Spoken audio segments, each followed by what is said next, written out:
또 성령 충만하시고 또 행복한 삶이 되시길 축원합니다. 오늘 이 시간에는 체조 선수 한 사람을 잠깐 소개하려고 합니다.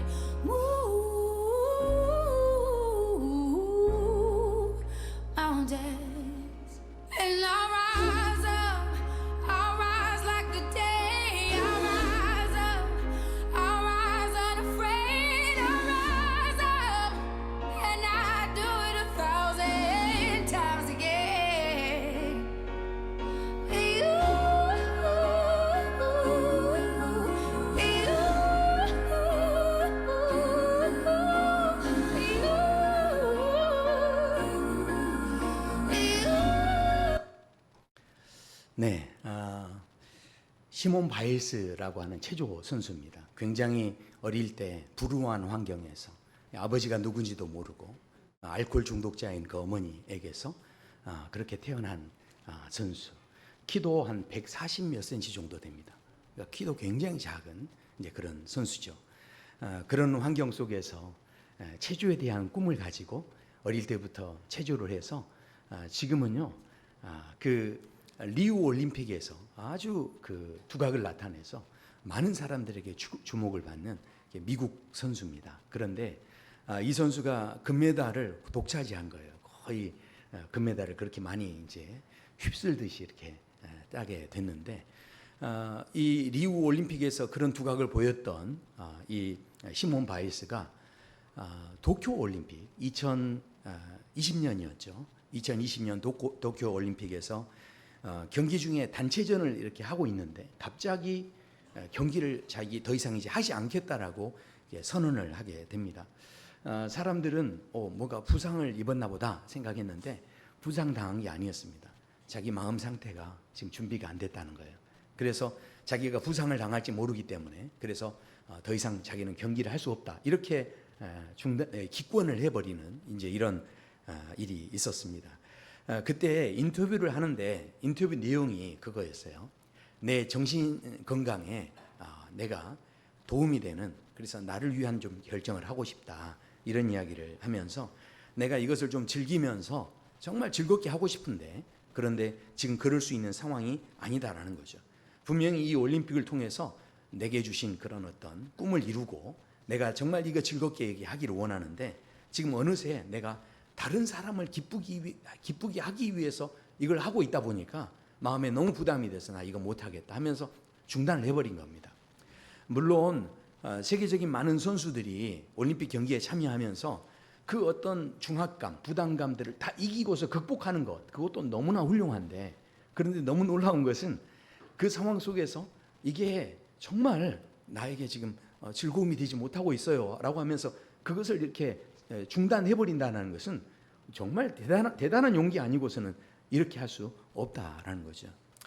제가 이 선수를 실은 그때 뉴스에 나올 때 일본에서 그 도쿄올림픽 할 때 뉴스에 나올 때는 그저 그런가 보다 하고 그냥 지나갔었는데 그랬는데 조금 제가 이 자매에 대해서 이렇게 다시 좀 이렇게 살펴봤는데 너무 대단하더라고요. 왜냐하면 실은 2016년에 미국에 체육계가 발칵 뒤집힌 일이 있었습니다. 그게 뭐였냐면 그 올림픽 이제 선수들 대상으로 하는 팀 닥터가 있어요. 근데 그 팀 닥터가 한 거의 30년 동안을 이 체조 선수들을 성추행을 하고 성폭행을 한 거예요. 근데 밝혀지지 않고 있다가 2016년에 그게 밝혀졌는데 그 사람이 그 성착취를 했던 그 선수들이 300명이 넘습니다. 그러니까 이게 미국 사회를 완전히 뒤집어 놓은 거예요. 그런데 그런 상황 속에서 이 사람이 징역형을 이제 선고를 받았는데 뭐 한 700년 이렇게 선고를 받은 거죠. 그러니까 더 이상 이제 나올 수 없는 그 이제 선고를 받고 징역을 살고 있는데 자 그런데 중요한 것은 그때 그 아픔들, 상처들 때문에 이 선수들이 다시 복귀를 하지 않고 이제 모든 체조 활동을 다 접었는데 유일하게 거기에 실은 피해자가 이 자매예요. 그런데 이 자매가 유일하게 그 아픔을 딛고서 다시 올림픽에 출전을 했는데 리우 올림픽에서 그런 좋은 성적을 낸 거죠. 그런데 이 도쿄 올림픽에서 이것을 중단했을 때, 그랬을 때 자신의 내면을 보면서 나는 정말 즐겁게 하고 싶다라고 하는 이런 이제 마음으로 이걸 중단을 했던 이 용기가 얼마나 대단한가. 그래서 이 자매가요, 지금은 파리 올림픽에 나왔는데 5관왕을 목표로 하고 있대요. 그래서 벌써 2관왕을 땄습니다. 그렇게 지금 열심히 하고 있어서 지금 많은 사람들이 이 파리 올림픽에서 또 이 체조 선수를 아주 주목하고 있는 이제 그런 상황 가운데 있죠. 이 자매의 고백을 듣는데 인터뷰했던 내용을 보면서 제가 생각난 게 있었습니다. 그것은 바로 사도 바울이 이런 고백을 하죠. 오직 하나님께 옳게 여기심을 얻어 입어 복음을 위탁받았으니. 실은 자기는 너무 부족했는데 그 핍박하는 일에 앞장서고 예수님을 핍박하고 했던 사람이었는데, 그런데도 불구하고 옳게 여겨주셔서, 그래서 그 복음을 위탁받았기 때문에 사도 바울이 이렇게 고백합니다. 내가 더 이상 사람을 기쁘게 하고 싶지 않다. 나는 하나님을 기쁘게 하고 싶다. 이런 분명한 그런 믿음의 고백이 있었는데, 바로 이 체조 선수의 고백을 통해 이 고백이 다시 한번 생각났습니다. 우리가 지난주부터 시작해서 이 꿈에 대한 그런 이야기들을 우리가 지금 나누고 있습니다. 이 꿈이라는 것은 젊은이들에게만 주는 것이 아니다라는 것을 말씀드렸습니다. 성령께서 임하시니까요, 늙은이들에게도 꿈이 임한다는 거예요. 그러니까 생각해 보십시오. 우리가 분명하게 생각해야 하는 것은 하나님께서 우리를 사랑하셔서, 너무나 사랑하셔서 우리를 구원하셨는데, 하나님의 구원은 구원으로 끝나지 않는다는 거예요. 하나님의 사랑은요, 그 너무 커서 독생자를 보내주시기까지 사랑했는데, 그렇게 우리를 구원하실 때 구원으로 끝내지 않으시고 우리에게 더 그 믿음이 든든해지게 하셔서 그 믿음 가지고 어떻게 해요? 멸망하지 않도록 끝까지 견고하게 그 믿음을 지켜서 어떻게 합니까? 치유받게 하시고 회복되게 하시고 그렇게 하신다는 겁니다. 그런데 치유가 또 끝이 아닙니다. 하나님께서는 우리가 치유되기를 원하십니다. 회복되기를 원하십니다. 그런 은혜가 우리에게 임했을 때 그 치유 뒤에 하나님께서는 우리가 소망을 갖기 원하세요. 꿈을 갖기 원하세요. 그래서 영생의 꿈, 그 꿈을 가지고 나아가기를 원하시는 거죠. 근데 너무 놀랍게도 그 꿈을 가지고 비전을 가지고 살아갈 때 그냥 사는 게 아니라요, 그 꿈을 통해서 결국은 우리 인생이요, 열매 맺기를 원하신다라는 겁니다. 그래서 성경에서 말씀합니다. 너희가 나를 택한 것이 아니요 내가 너희를 택하여 세웠나니. 지금 여기 계신 모든 분들은요, 다 하나님이 택하셔서 세우신 거예요.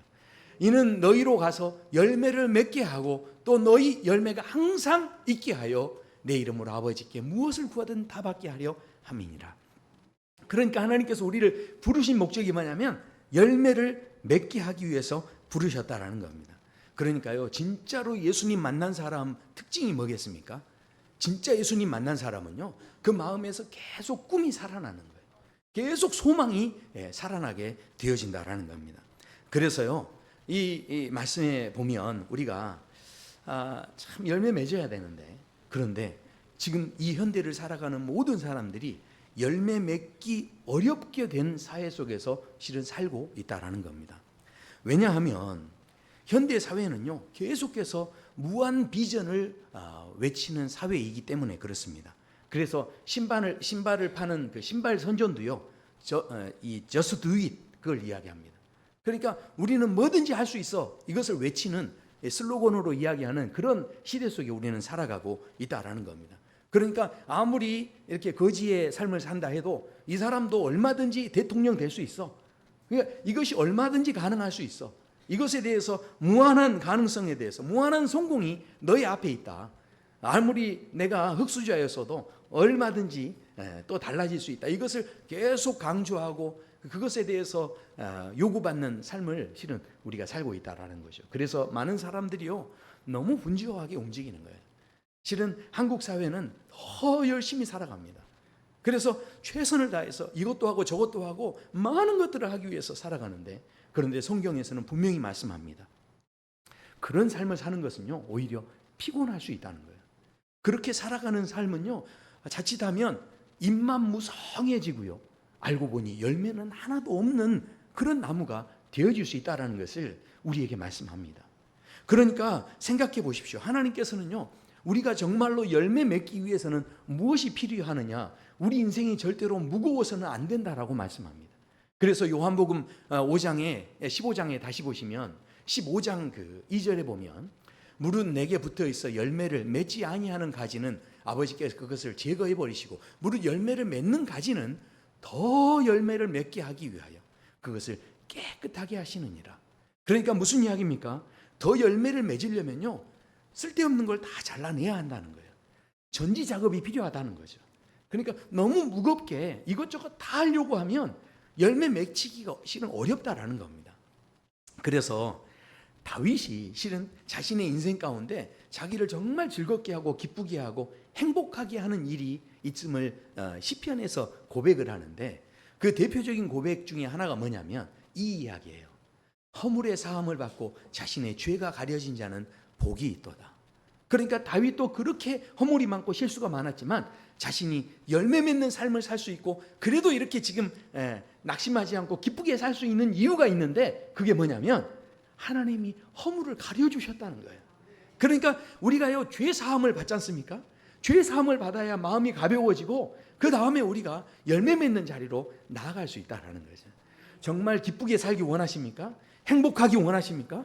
그렇다면요, 반드시 이 죄 사함의 과정이 필요하다는 거죠. 무거운 마음 가지고는 열매 맺을 수 없다는 거예요. 그래서 이 다윗이 이것을 알고서 하나님 앞에 성령이여 나를 떠나지 마세요. 나를 용서해 주세요. 그렇게 고백하는 모습을 보게 됩니다. 다윗이 또 한 가지 시편에서 이런 고백을 합니다. 바로 주님은 나의 복이십니다. 다른 어떤 것도 아닌 주님이 나의 복이십니다. 이렇게 고백하면서 여호와는 나의 산업과 잔과 소득이 되신다. 그래서 나의 분깃을 지키시는 분이시다 이러면서 중요한 고백을 하나 하는데, 내게 줄로 재어준 구역은 이렇게 이야기합니다. 그러니까 이게 무슨 이야기입니까? 주님께서 자신의 모든 것이 되시는데, 주님이 진짜 자신의 복이 되는데 그 주님께서요, 자기에게 줄로 구역을 정해줬다는 거예요. 그러니까 이게 무슨 이야기입니까? 우리가 이 땅을 살아갈 때요, 이것저것 다 하는 게 필요한 게 아니라 하나님께서 내게 하라고 하시는 일을 발견하면 그때부터 내 인생은요, 행복하다는 거예요. 즐거울 수 있다라는 거죠. 그러니까 줄로 재어준 구역이 있다는 것은 어떤 의미에서 보면 야, 내 자유가 너무 침해당하는 거 아니야? 이렇게 오해할 수 있지만 절대 그렇지 않다는 겁니다. 줄로 이게 정해져 있기 때문에 오직 거기에 더 집중함으로 인하여서 열매를 맺을 수 있다는 거죠. 실제로 세상 사람들, 성공하신 분들을 보면 실제로 그렇습니다. 여러분 잘 아시는 파블로 피카소라는 분이 있는데, 이분이 너무 이 피카소 그림이 너무 유명하지 않습니까? 근데 이분이 슬럼프에 빠져가지고 너무 어려울 때, 사람이 원래 슬럼프 빠지면요 벗어나기가 너무 어렵대요. 근데 이분이 거기에서 극복한 방법이 하나 있었어요. 그게 뭐냐면 슬럼프에 빠졌을 때 다른 색깔을 다 쓰지 않고 파란색만 썼다는 거예요. 그러니까 이 그림을 그리는데 파란색에 집중을 하니까 오히려 그 삶에서 그 슬럼프를 벗어나고 오히려 거기에서 창조적인 정말 좋은 작품이 만들어질 수 있었다라는 거죠. 또 유명한 사람이 있습니다. 빈센트 반 고흐라는 사람이에요. 이분이 실은 무슨 색깔에 집중했냐면 노란색에 이분은 집중을 했죠. 그래서 노란색을 막 가지고 여러 색을 쓰는 게 아니고요, 노란색 하나 가지고 쓰는데, 와, 이분이요 해바라기를 그리는데 이 노란 물감으로 이걸 막 그리는데 나중에는요 이게요 자기 얼굴 초상화를 그리는데도 초상화도 노란색으로 그려요. 그리고요 노란색에 너무 집중하다 보니까 심지어는 노란색 물감을 먹었대요. 그러니까 그 정도로 노란색에 집중했는데 결과가 어떻게 됐습니까? 지금요 이 해바라기 이 반 고흐가 그린 이 해바라기가 세계에 6작품이 남아 있는데 그 가격은요 말로 할 수 없어요. 계산할 수 없는 값어치가 생겨버린 거죠. 그러니까 생각해 보십시오. 여러 색깔을 다 써서만이 성공하는 게 아니라 우리의 삶에 오히려 절제되고 뭔가 집중할 때 오히려 거기에서 열매가 있을 수 있다라는 거죠. 사진 작가 중에서 결정적인 순간이라고 하는 그런 사진의 미학을 만들어냈던 앙리 까르띠에 브레송이라는 분이 계세요. 근데 이분 같은 경우는 우리 같으면 사진기로 어떻게 합니까? 이것저것 다 찍어놓고 좋은 거 고르잖아요. 그런데 이분은요 지금까지도 라이카, 그러니까 이 나중에 이 평생의 삶을 사면서도 라이카 카메라 그리고 50mm짜리 단렌즈 하나 끼워가지고 그 사진기로 촬영을 했다는 거예요. 그러니까 렌즈도 이것저것 바꿔가면서 하면 더 좋은 작품이 나오겠죠. 그런데 그렇지 않다는 거예요.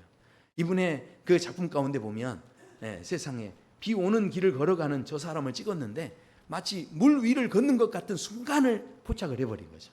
결정적인 순간을 찍은 겁니다. 그러니까 우리가 얼마든지 오히려 이 한 번밖에 기회가 없다라는 그 마음을 가지면요 더 잘 찍으려고 우리가 더 집중하게 되고 예민한 노력을 하게 되죠.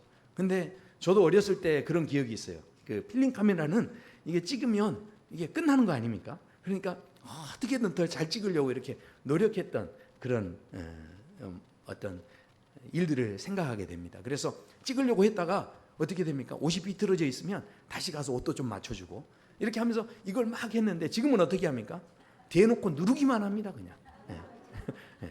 그러니까 생각해 보세요. 오히려 절제된 그 구역 속에서 이것을 하려고 했던 것들이 훨씬 더 훌륭한 작품들이 많이 나오게 되어졌다라는 거죠.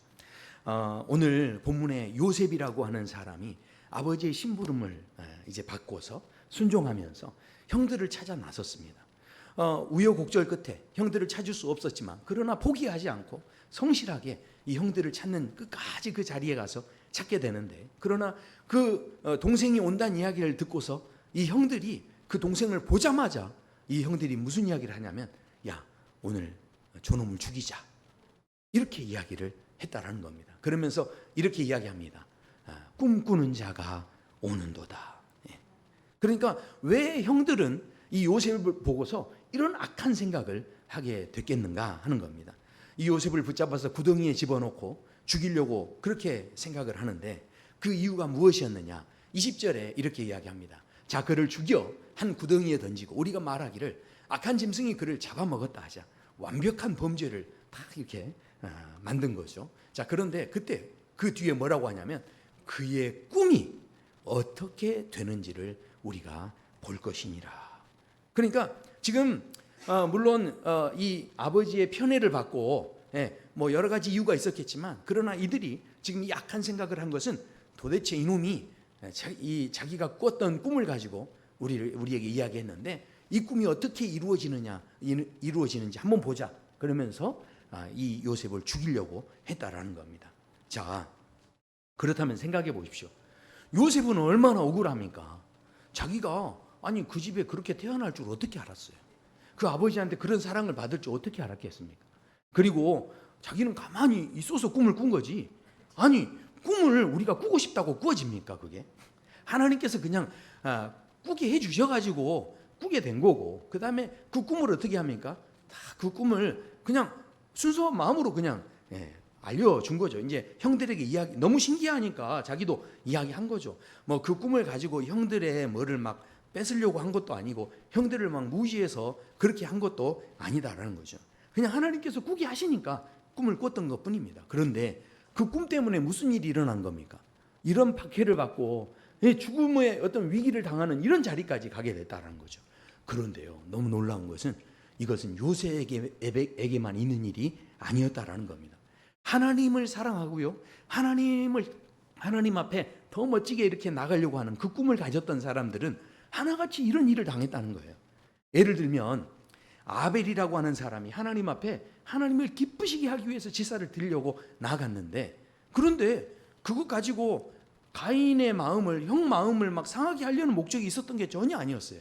그런데 그것 때문에 어떻게 됩니까? 이 하나님께서 가인의 제물은 받지 않으시고 아벨의 제물은 받으시니까 가인이 화가 나가지고 아벨을 죽여버리는데, 죽으면서 얼마나 억울했겠어요. 자기가 왜 죽는지를 모르는 그런 죽음을 당했는데 결국 뭡니까? 하나님을 기쁘시게 하고자 하는 그 마음뿐이었는데 그런 죽임을 당하게 된 겁니다. 또 생각해 보십시오. 다윗도 그렇죠. 아버지께서 자기에게 맡겨주신 그 양을 치기 위해서 성실하게 그 자리를 지키는데 물맷돌을 던져서 이 골리앗을 맞출 정도가 됐으니까 그 일을 슬렁슬렁 한 게 아니라 그만큼 곰이나 사자의 발톱에서 양들을 지키기 위해서 그만큼 열심히 성실하게 그 자리를 감당을 했다는 거죠. 그 다윗이 나중에 사울이 장군으로 세우니까 그 장군이 돼서도 다윗은 만만이다라고 그렇게 이야기하는데 싸움만 잘해서 만만이 아닌 거예요. 그러니까 그 소년이 목숨 걸고 자기가 어떻게 됐든 최선을 다해서 그 일을 감당하다 보니까 그게 만만이 된 거지. 그냥 슬렁슬렁 했으면 그렇게 되는 게 아닌 거죠. 자, 그러니까 생각해 보십시오. 성실함을 가지고 있었지만 오히려 그 성실함 때문에 죽임을 당하게 되는 그 사울이 계속 죽이려고 쫓아다니는 도망자의 삶을 살 수밖에 없게 됐다라는 겁니다. 실제로 많은 기독교의 순교자들을 보면 많은 분들이 이 땅에서 해코지하려고 우리나라로 오신 게 아니었습니다. 그분들이 지금도 세워놓으셨던 그 학교가 지금 얼마나 귀중한 역할을 하고 있습니까? 그분들이 세워놓으신 그 병원이 얼마나 지금까지 귀한 역할을 하고 있습니까? 그러니까 그분들이 와가지고 우리에게요 뭘 뺏으려고 한 게 아니라 우리에게 하나님의 은혜와 복을 받도록 하시기 위해서 많은 선교사들이 실은 우리나라에 왔지만 그러나 그것을 알지 못하고 처음부터 이 배에서 내리자마자 그 토마스 선교사를 죽이게 되고 하는 이 여러 가지 이것을 받아들이지 못했던 그런 모습들. 그분들은 하나님의 꿈을 가지고 우리 땅에 왔지만 그러나 그 꿈 때문에 참 어처구니 없이 죽임을 당할 수밖에 없는 그런 자리에 섰었던 많은 사람들을 우리가 보게 됩니다. 그렇다면 아니 하나님의 꿈을 갖는다는 건 도대체 무엇인가? 우리는 생각하지 않을 수 없죠. 왜냐하면 이렇게 하나님의 꿈을 가지면 이렇게 우리가 어려움을 당하면 누가 하나님의 꿈을 가지려고 하겠어요? 그렇다면 도대체 하나님의 꿈은 무엇인가? 우리는 생각하지 않을 수가 없습니다. 바로 하나님의 꿈이라는 것이 마냥 즐겁고 마냥 아름답고 그렇게만 우리에게 주어지는 것이 아니라는 겁니다. 하나님의 꿈은요, 그러나 생각하셔야 돼요. 하나님의 꿈은 어떤 강력한 선물보다도 대단한 것이 바로 하나님의 꿈이라는 거죠.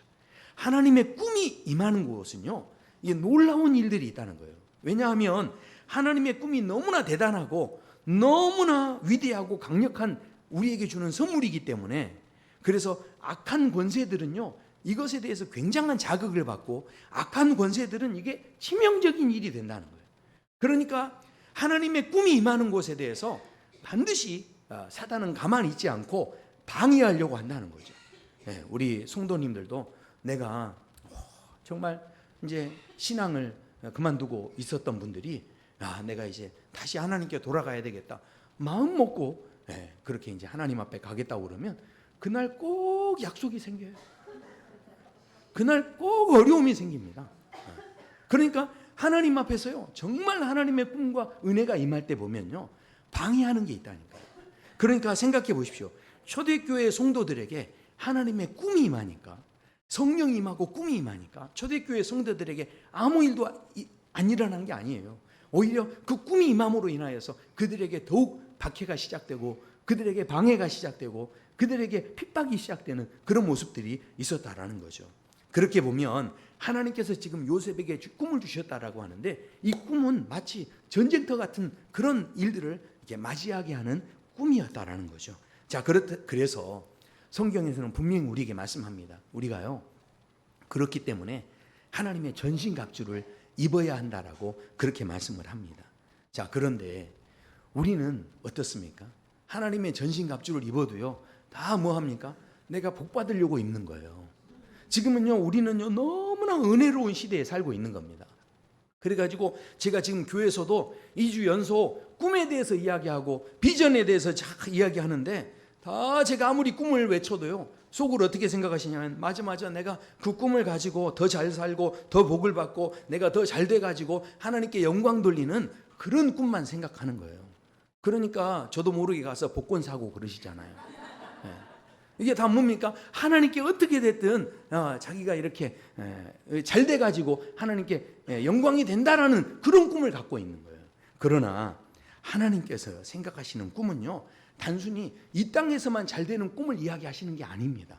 하나님께서 주시는 꿈은요 이 땅에서 소꿉놀이하고 끝나는 꿈이 아니고요 하늘나라의 복을 받게 하는 꿈이에요. 그러니까 우리가 예수님께서 이 땅에 그래서 오셨을 때 이 땅에서만 받는 복을 생각하셨다면 정치가로 오시고 혁명가로 오셨겠죠. 그냥 의사 선생님으로 오셨겠죠. 그런데 이 땅에서만 우리가 복 받는 것으로 끝나지 않고 이것은 영적인 싸움이고 하늘의 복을 받도록 하시기 위해서, 그래서 예수님 이 땅에 오셨을 때 막 적당히 타협하신 게 하나도 없으셨어요. 예수님께서 이 땅에 오셨을 때 그 예수님께서 그 악한 권세, 악한 영적인 싸움에서 과감하게 그 모든 것을 무너뜨리시고 사망 권세를 무너뜨리시는 그런 일들을 위하여서 자신을 과감하게 내어주셨다라는 겁니다.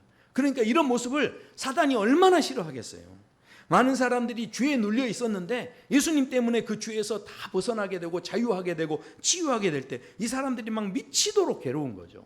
그러니까 사람들이 그래서 예수님을 다 따르는 것 같으니까 바리새인과 그 다음에 종교 지도자들이 또 제사장들이 예수님을 어떻게든 없애버리고 싶은 거예요. 죽여버리고 싶은 거죠. 이런 박해가 있었죠. 그러니까 생각해 보세요. 이게 남일이 아닙니다. 정말 바리새인 그리고 이 제사장의 입장에 한번 서보세요. 내가 뭔가를 가졌고 내가 이제 뭔가 떵떵거리고 살 수 있는 그런 자리가 됐는데 그게 뺏긴다고 생각해 보세요. 그러면 충분히 이해가 되는 거죠. 그렇지 않습니까? 제가 좀 더 느낌이 오도록 설명을 드린다면, 만약에 예수님께서 지금 이 땅에 오시는데 예수님이 오셔가지고요, 예수님이 오시자마자 여기 강동구의 집값이 우리 집이 10억이었는데 5억으로 떨어진다. 이러면 여러분 예수님 오시는 거 좋아하시겠어요? 자, 예수님이 오시는데 나에게 조금이라도 피해가 되고 손해가 된다고 한다면 예수님 오시는 걸 조금만 미뤄주세요. 그래도 제가 이 집을 판 다음에 오셨으면 좋겠어요. 이러지 않겠어요? 지금 결혼을 앞두고 있는 또 우리 청년도 있는데 어떻게 하겠어요? 예수님 지금 오신다고 하면 아멘 하겠어요? 결혼식 끝나고 아멘 하겠죠? 그렇지 않습니까? 그러니까 생각해 보십시오. 자기한테 조그만 피해가 되면, 좀 더 제가 이해를 시켜드린다면, 만약에 내가 사는 제가 왜냐하면 지금 보니까 아까 10억 이야기 하니까 우리 집 10억이 아니어서 괜찮아 이렇게 지금 생각하시는 것 같아요. 자, 생각해 보세요. 만약에 여러분 사시는 그 집에 옆에 장애인 복지시설이 생긴다고 생각해 보세요. 여러분 사는 집 옆에 쓰레기 처리 시설이 생기는 거예요. 바로 옆에 그게 지어진다고 한다면 앞으로 이제 계속 시끄럽고 냄새나고 막 땅값도 이제 다 떨어지고 그럴 텐데, 그때 어떻게 물러가라 하지 않겠습니까? 원래는 제가 이렇게 이야기해도 목사님 괜찮아요. 저는요 예수님만 바라보고 살았기 때문에 집값이 휴지값 되어도 저는 괜찮아요. 저는 주님이 빨리 오셨으면 좋겠어요. 할렐루야. 이렇게 표정을 지어야 되는데 제가 지금 이렇게 이해를 시켜드리니까 맞아. 그렇다면 나도 데모할 수 있겠네. 이런 표정으로 지금 설득을 당한다는 건 너무 지금 웃긴 거 아닙니까? 지금 여러분이 설득을 당했다는 건 이미 우리 모두가 지금 어디요? 세상의 그 틀의 구조 속에 다 지금 물들어 있다는 거예요. 나도 모르게 거기에 속해 있다라는 그런 이야기죠. 우리가요 오늘 말씀을 볼 때 그 오늘 말씀의 사건에서 그 뒤를 보면 루벤이라고 하는, 그러니까 이제 이 가족 안에서 장남이에요. 근데 장남이 이런 이야기를 합니다. 루벤이 듣고 요셉을 그의 손에서 구원하려 하여 이르되 우리가 그의 생명을 해치지 말자. 그렇게 이야기하면서 이제 이야기를 하는데, 이 루벤이 그래서 무슨 이야기를 하냐면 지금 죽이지 말고 구덩이에 잠깐 좀 넣어놓자는 거예요. 그렇게 해서 어떻게 해요? 형제들이 안 볼 때 얼른 꺼내가지고 아버지한테 이걸 이제 돌려주기 위해서 그렇게 했다라는 겁니다. 생각해 보십시오. 그때 루벤이 세상에 형제를 죽이는 사람들이 어디 있냐? 이거는 누가 봐도 이거는 옳지 못한 거다. 그러면서 과감하게 이야기하고 너희들 절대로 이러면 안 돼. 이런 생각도 가지면 안 돼. 이렇게 아주 적극적으로 이야기를 했어야 되는데, 이 정도 마음이었다고 하면 그렇게 말할 수 있을 텐데 왜 루벤은 강하게 밀어붙이지 못하고 결국은 이 정도로만 이야기를 했을까요? 그 당시의 상황을 보면 이게 얼마나 살기가 느껴지는 상황이었는지를 성경에서 우리는 볼 수가 있습니다. 왜냐하면 이 요셉을 죽이고자 하는 이 형제들이 구덩이에다가 요셉을 딱 던져놓고서 그 다음에 뭘 했냐면, 그 말씀에 보면요 25절에 구덩이에 딱 넣어놓은 다음에 그들이 앉아서 음식을 먹었다는 거예요. 그러니까 생각해 보십시오. 지금 일말의 이 양심의 가책 자체를 느끼지 않고 있는 거예요. 지금 요셉을 죽이는 데 있어서 머뭇거림이 없는 거고요. 음식이 목에 넘어갑니까 이게 지금? 아니 형제를 죽이는데, 그런데 지금 편안하게 모여서 음식을 나눠 먹었다는 것은 이 사람들이 지금 그만큼 악에 차 있는 거고, 이것을 누구도 지금 막을 수 없는 거죠. 그러면 르우벤이 지금 잘못 이야기했다가는 어떻게 됩니까? 자기도 함께 묻혀버릴까 봐. 그래서 이제 이야기를 못하는 그런 상황이었다는 거죠. 그런데 이것을 우리는 생각해야 한다는 겁니다. 왜냐하면 세상 사람들이 지금 당장에 우리를 공격하지 않으니까 우리가 지금 모르는 것 뿐인 거죠. 실은 우리가 하나님을 믿고 따르고 이렇게 나아가는 것들이요, 실은 세상 사람들이 우리를 친절하게 대해주니까 세상 사람들이 우리를 좋아하시는 것 같죠? 절대 지금 그런 게 아닌 겁니다. 왜 세상 사람들이 좋아하는 줄 아십니까? 그러니까요, 세상 사람들이 우리를 가만히 두고 있는 것은 세상 사람들이 보기에 싸움의 상대가 안 되기 때문에 그러는 거예요. 알고 보면 세상 사람들이 나를 막 좋아한다고 그러면 실은 나는 뭐가 없는 겁니까? 하나님의 꿈이 없다는 반증인 거죠.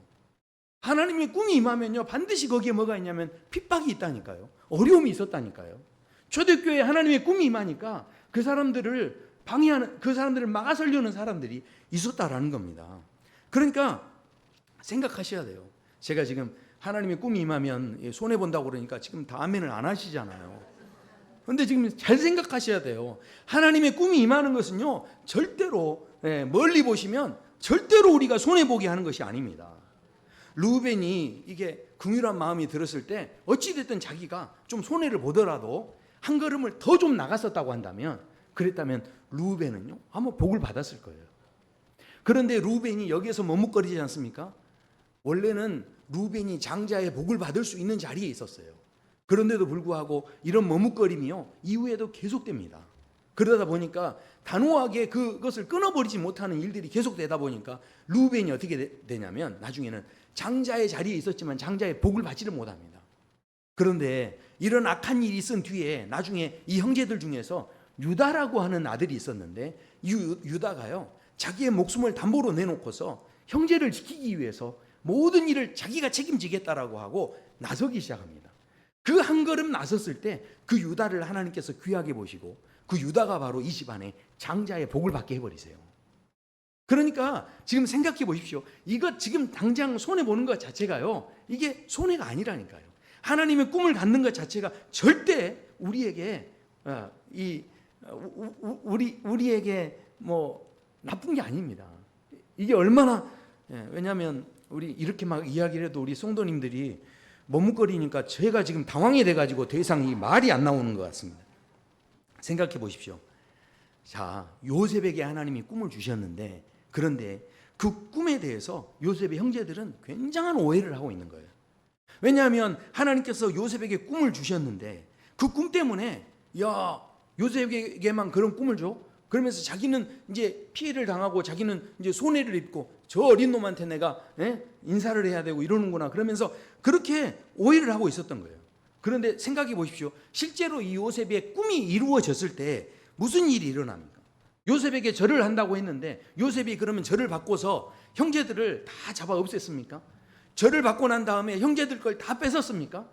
절대 그런 게 아니었죠. 오히려 요셉의 꿈을 그저 단편적으로만 보면 그 요셉의 꿈을 통해서 자기들은 요셉 밑으로 다 들어가야 되는 것처럼 불리하고 손해보는 것처럼만 생각했는데, 그런데 정작 하나님의 요셉에게 주셨던 하나님의 꿈이 정작 이루어진 걸 보니까 무슨 일이 생긴 겁니까?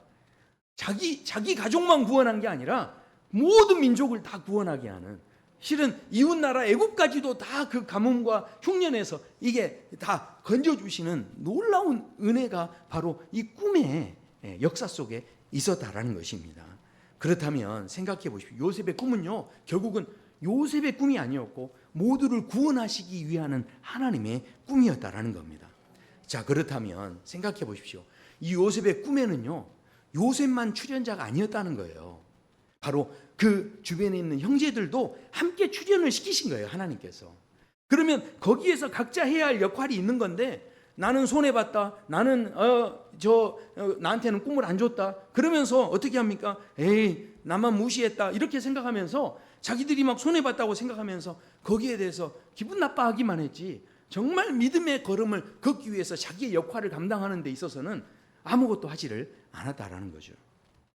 제가 어디 이번에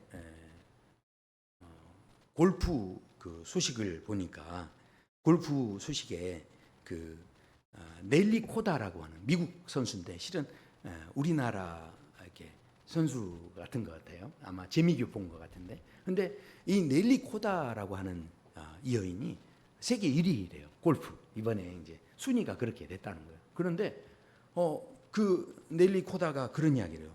자기도 박세리의 키즈였다는 거예요. 와, 그 고백을 하더라고요. 그러니까요, 지금 생각해 보십시오. 원래 우리나라에서는요, 골프에 대한 생각 자체가 없었어요. 그런데 그때 이 박세리 선수가 그 어려운 시간들을 보내면서 혼자 누구도 생각하지 못한 그 길을 혼자 가면서 그 꿈을 가지고서 그 자리에 서게 됐는데, 그런데 지금 골프를 치는 많은 선수들을 보면 이 박세리 키즈가 얼마나 많은지 몰라요. 그러니까 박세리 이 씨가 꿨던 꿈을 그 사람들이 다 같이 꾼 게 아니에요. 그러니까 그 사람이 꿈을 안 꿨어도, 그 사람의 박세리 선수처럼 꿈을 안 꿨어도 박세리가 꾼 꿈을 자기도 함께 동참하는 마음으로 그렇게 가졌을 때 그 또한 하나님의 은혜 속에 있었다는 거죠. 생각해 보십시오. 아브라함을 하나님이 부르셨을 때 아브라함만 복을 받은 게 아니죠. 거기에 함께 따라 나섰던 조카 롯도 함께 복을 받았지 않습니까? 그러니까요, 생각해 보십시오. 우리는 그저 내게 그 꿈 안 줬다고 우리는 기분 나빠하고 서운해하고 섭섭해하는데 그게 아니라는 겁니다. 하나님께서 이루시는 꿈 속에는요, 거기에 함께 참여하는 모든 사람들에게 하나님 주시는 은혜가 있다는 거죠. 실은 우리 인도네시아 선교를 통해서 최 목사님이 가졌던 꿈이 있지만, 그러나 그 최 목사님의 꿈만은 아니었어요. 최 목사님의 이제 스승님이 되는 김영태 목사님이라고 있는데, 그분이 가졌던 꿈을 이루어가는 과정 속에서 많은 제자들이 있었는데 그 최 목사님이 거기에서 그 꿈을 붙잡은 거예요.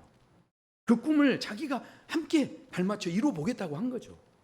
실은 이 최 목사님과 함께 또 이 일들을 감당하고 있는데, 저도 실은 거기에 제가 직접 그 꿈을 꾼 건 아니지만 그 꿈에 이루어지는 역사들을 제가 보면서 거기에 함께 참여하고 있는 겁니다. 생각해 보십시오. 저만 실은 이 일들을 하고 있는 게 아닌 거예요. 우리 성도님들에게도 여전히 지금 기회가 주어지고 있다라는 거죠. 루벤처럼 머뭇거릴지 아니면 유다처럼 거기에서 내가 꾼 꿈은 아니지만, 내가 요셉처럼 꿈을 꾸지 않았지만, 그러나 유다가 함께 책임지는 마음으로 거기에서 나섰을 때 오히려 장자의 축복의 은혜를 받게 된 것처럼, 우리가요, 이 꿈을 꾼다는 것 자체는요, 당장 내게 주어진 꿈이 아니었다 할지라도 우리가 그 꿈에 대해서, 하나님의 꿈에 대해서 어떤 마음을 가지느냐가요, 그것이 우리의 삶의 기쁨을 결정하고 우리의 삶의 미래를 결정하게 되어진다라는 것입니다. 그래서요, 생각해 보십시오. 이 지그리트 엥겔 브레이트라고 하는, 이름도 어려워요. 근데 이제 이분이 쓴 질투의 민낯이라는 책이 있습니다. 그런데 이 책 가운데 보면 이분이 그 결론에서 무슨 이야기를 하냐면, 사람들에게는 질투하는 마음이 있다는, 질투하는 마음. 근데 그 질투하는 마음이, 이게 왜 생기느냐? 질투하는 것은요, 바로 자기가 진짜 하고 싶은 것이 무엇인지를 모를 때 질투가 생긴대요.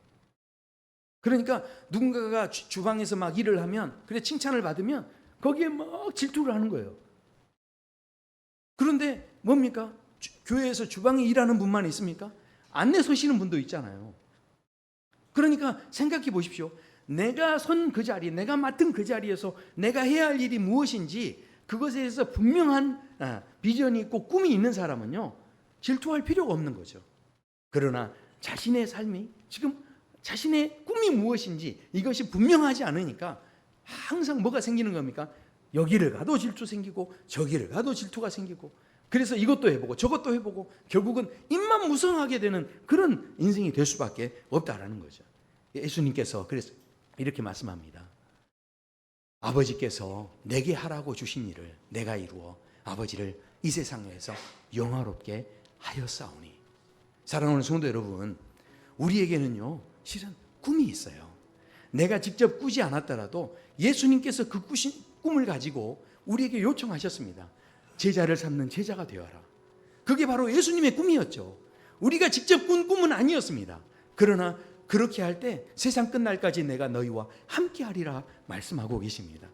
그 은혜 속에 함께 동참할 수 있도록 우리에게 기회를 주셨다라는 것이죠. 생각해 보십시오. 요셉이 꾼 꿈이 요셉에게만 있는 게 아닌 겁니다. 그 요셉의 꿈을요, 내가 함께 동참하고자 믿음의 한 걸음을 나아갈 때 얼마든지 그 꿈은 내 꿈이 되어질 수 있다라는 것입니다. 우리가요, 하나님 앞에서 정말로 우리 사랑누리 교회 가운데 주신 분명한 저는 꿈이 있다고 믿습니다. 그 꿈을 붙잡고 정말 하나님 앞에서 이 더운 여름이지만 날마다 정말 나에게 주신 꿈이 다시 한번 무엇인지 우리가 붙잡고 믿음의 걸음을 나아갈 수 있게 되길 원합니다. 믿음은요, 생각만 하는 게 아닙니다. 꿈은요, 내가 생각만 하고 있는 건 꿈이 아니에요. 루벤이 긍휼의 마음이 있었습니다. 너무 귀한 마음이었죠. 형제들보다 훨씬 나았죠. 그러나 그는 그 한 걸음을 내딛지 못했기 때문에 결국은 입만 무성해지는 나무로 그 인생이 마감됐다라는 것이죠. 저와 성도 여러분은 정말로 열매가 있는 삶, 더 열매를 맺게 하시는 그 하나님의 은혜가 무엇인지를 경험할 수 있는 그 믿음의 자리가 되시기를 축원합니다. 우리 함께 찬양하고 기도하겠습니다.